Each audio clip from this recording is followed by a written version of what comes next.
Assalamualaikum warahmatullahi wabarakatuh. Saya Muhammad Adib dari kelas 1 Tekun.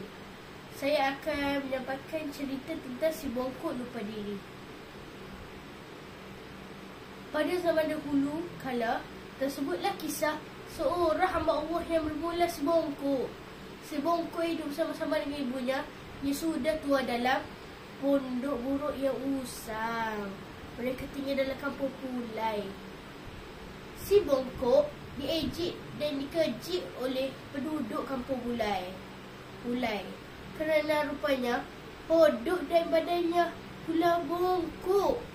Ibu si bongkok selalu bersimpati dengan nasib anaknya, namun dia menerima semua itu sebagai sesuatu takdir. "Kenapalah dengan nasib kamu, bongkok?" keluh ibunya. "Sudah nasib dan takdir saya jadi begini, ibu," jawab si bongkok. Tetapi bongkok cukup gembira kerana masih lagi mempunyai seorang ibu yang penyayang. Ujar si bongkok, Bagi si bongkok, biarlah orang lain dalam kampung Pulai hendak memaki, hamun atas nasib dirinya, tetapi dia masih mempunyai ibu yang cukup penyayang. "Ibu, suatu hari nanti bongkok akan menjadi manusia paling cantik dalam dunia ini," sambung bongkok dengan begitu semangat. "Semoga hasratmu termakbul, bongkok," sambut ibunya sambil mengusap kepala bongkok. Kelihatan linangnya air mata membasahi pipi ibunya. Pada suatu petang, ketika si bongkok sedang bersiap-siap keseronokan,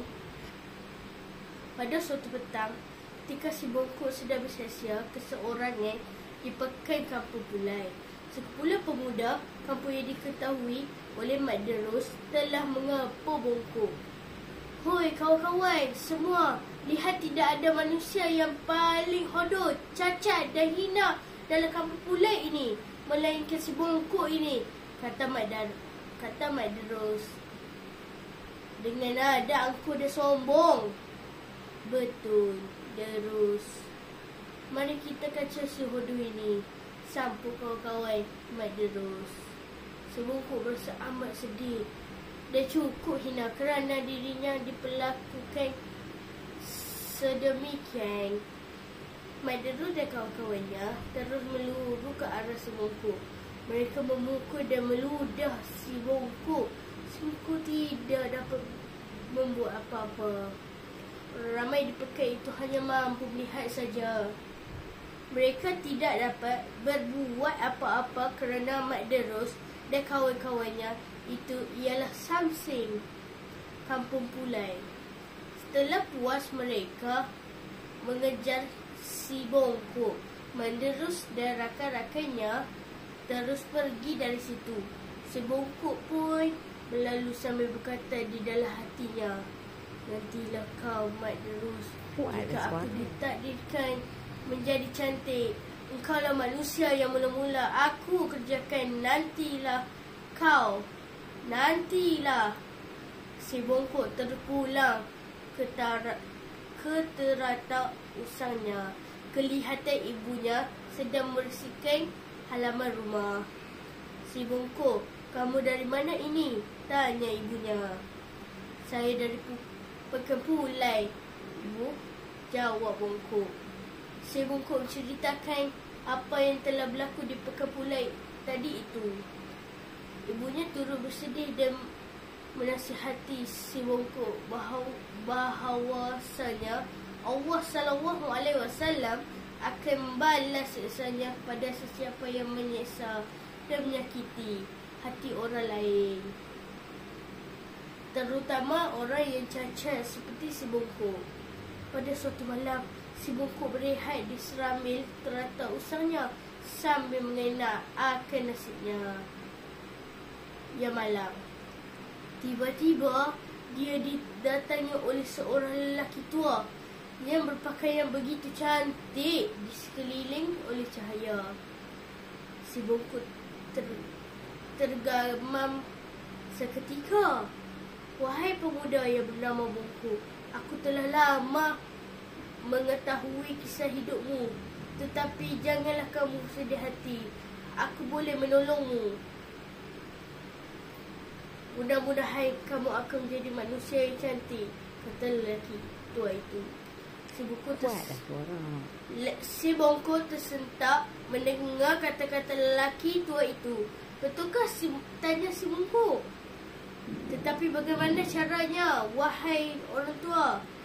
Aku memang ingin menjadi cantik kerana aku tidak tahan dengan cacian dan hinaan oleh manusia yang tidak seperti Parut di kampung pula ini. Tegas si bongkok. Orang tua itu menambah. Senang sahaja si bongkok. Aku boleh tunaikan hajatmu itu. Tetapi dengan ada satu syarat. Apakah syaratnya? Soal si bongkok. Syaratnya, apabila engkau telah menjadi manusia yang cantik, engkau tidak boleh menjadi manusia sombong, bongkak dan takbur. Engkau tidak boleh membalas dendam ke atas manusia yang pernah menghina dan mencaci engkau dahulu. Tegas orang tua itu. Aku berjanji, jawab si bongkok. Orang tua itu menambah, jikalau engkau melanggar syarat-syarat dan pantang larang tadi, kecantikan yang engkau miliki akan hilang. Engkau akan kembali menjadi hodoh dan cacat seperti sedia kala. Ingat si bongkok. Suara orang tua itu hilang. Tiba-tiba si bongkok tersedar dari lamunan tadi. Dia merasakan suatu kelainan dalam dirinya. Hatinya berdebar-debar. Si bongkok terus meluru ke cermin yang tergantung di dinding. Aku sudah cantik. Aku sudah cantik sekarang. Aku sudah cantik. Laung si bongkok. Si bongkok terus mendapatkan ibunya yang sedang masak di dapur. Ibunya tergamam seketika. Anaknya yang hodoh dan cacat sekarang ini telah menjadi seorang pemuda yang cantik dan menawan. Akhirnya termakbul permintaanmu, bongkok, katanya ibunya. Mulai detik itu, hidup si bongkok telah berubah. Dia tidak lagi berasa hina diri. Si bongkok terus ke pekan pulau dengan perasaan yang amat gembira. Wahai orang kampung, Ulai, aku hendak memberitahu kamu semua. Jikalau kamu semua hendak tahu aku yang kamu keji dan kamu hina, yang paling hodoh di dalam kampung pula ini, akulah si bongkok. Teriak bongkok dengan perasaan bangga diri. Semua orang di pula itu hairan melihat perubahan yang berlaku ke atas si bongkok. Si bongkok mula rasa bangga diri dan sombong. Si bongkok ingin membalas dendam ke atas Mat Terus yang selama ini selalu mengejekkannya. Si bongkok terus menuju ke rumah Mat Terus. Dan perasaan marah, si bongkok memanggil Mat Terus tanpa memberi salam terlebih dahulu. Wahai Mat Terus, keluar kamu. Mat Terus muncul di pintu depan. Siapa kamu ni? Bertandang ke rumah orang tanpa memberi salam, kata Mat Terus. Ha ha ha ha. Engkau sudah lupa, wahai manusia berhati busuk. Akulah si bongkok yang selalu dimaki dan dicaci oleh kamu, tambah si bongkok. Si bongkok? Tanya Mat Terus. Dan perasaan begitu hairan dan terkejut melihat perubahan diri si bongkok. Si bongkok sudah lupa dengan perjanjian yang telah dibuat dengan orang tua tersebut. Dia mula takbur dan sombong dengan kecantikan yang diberikan kepadanya. Wahai Mat Terus, akulah pemuda yang cantik di kampung ini. Sekarang, engkau adalah lelaki yang hodoh, kata si bongkok. Selepas terlucu kata-kata daripada mulut si bongkok, tiba-tiba berlaku kejadian ribut yang kuat. Si bongkok baru teringat akan janjinya dengan orang tua itu. Ya Allah, aku telah mungkir janji, kata si bongkok. Aku akan jadi seperti bongkok yang nak hodoh dahulu. Namanya dengan nada kesal. Tetapi kekesalan di hati bongkok sudah terlewat. Dia terus berlari pula untuk mendapatkan ibunya. Dia cukup menyesal. Setelah sampai di teratak buruk-buruknya, dia merasakan bentuk badannya telah berubah. Ibu, maafkan si bongkok. Lalu si bongkok reba di pangkuan ibunya. Sekarang si bongkok telah berubah menjadi si bongkok yang asal.